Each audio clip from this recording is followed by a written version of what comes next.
Good morning.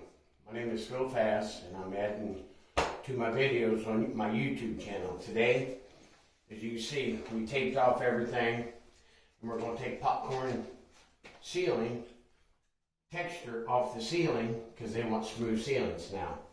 So what I do is I take a 6-inch knife, or you take a 12-inch knife, and some people take a pump up garden sprayer and spray on it if it's not painted, but this one's painted. And you get to the point, if you can get it started, it'll peel right off.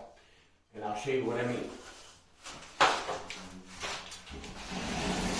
You get that knife and get right under it, and it peels the popcorn right off.